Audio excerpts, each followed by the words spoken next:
মাঝরাতে হঠাৎ ঘুমটা ভেঙে গেল। বুঝতে পারলাম শরীরটা একটু ম্যাচ ম্যাচ করতেছে, কিন্তু কিছুই করার ছিল না। বোঝার ওঠার আগেই মনে হলো মাথাটা একটু চক্কর দিয়ে উঠলো। দূরত্ব চলে গেলাম বেসিনের সামনে। মনে হলো একটু বমি বমি ভাব। ঠিকই বমি চলে পড়লাম। শরীরটা এত দুর্বল হয়ে গেল বুঝতেই পারলাম না। হঠাৎ করে শরীরটা দুর্বল হয়ে গেল। আজ বিছনায় গিয়ে শুয়ে পড়লাম। আর বিছনা থেকে উঠতেই মন চাচ্ছিল না সকালে, কিন্তু কি করার, সংসার বলে কথা। সংসারের জন্য সকাল সকাল উঠতে হবে। হঠাৎ মার কথা খুব মনে পড়ে গেল।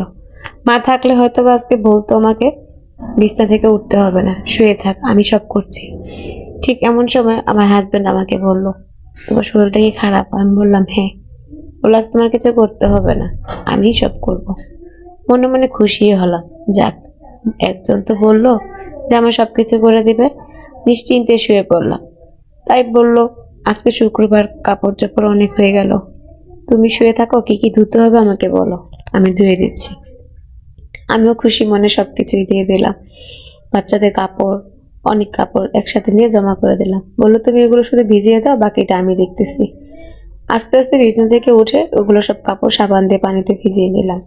হঠাৎ করে বললো আমার একটা জরুরি ফোন আসলো, আমাকে একটু বাইরে যেতে হবে, আমি খুব দ্রুত চলে আসবো, তুমি শুয়ে থাকো, চিন্তা করো না, এসে আমি সব করে দেব। দেখতে দেখতে দেখলাম অনেক বেলা হয়ে গেল। শীতের দিন, রৌদ্র বেশি থাকবে না, কি আর করার, উঠে কাপড়গুলো ধুয়ে দিলাম। তো একটু পরে চলে আসলো আমার হাজবেন্ড। এসে বলল, কি ব্যাপার, এখন শরীরটা একটু ভালো লাগতেছে? আমি কিছুই বললাম না, চুপ করে শুয়ে থাকলাম। বললো কি ব্যাপার, কাপড়গুলোকে সব ধোয়া হয়ে গেছে? তাও আমি কিছু বললাম না, তাকিয়ে থাকলাম। বললো তো তাড়াহুড়ার কি ছিল, আমিই তো আসি ধুতে পারতাম। আমি কিছুই বলিনি, শুধু তাকিয়ে থাকলাম।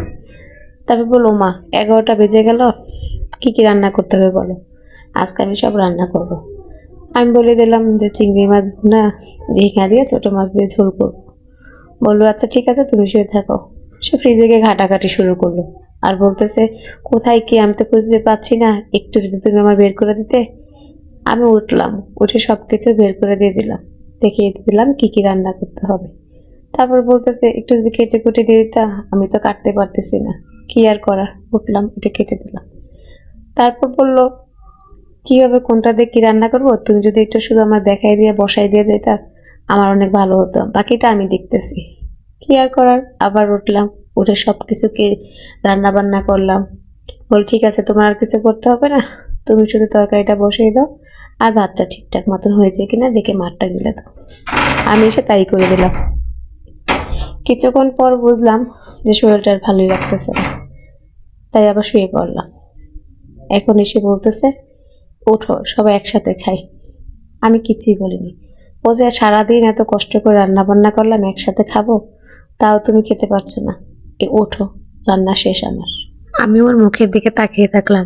আসলেই তো কত পরিশ্রম করলো, কত কষ্ট করেই সারাদিন রান্নাটা করলো আমার জন্য।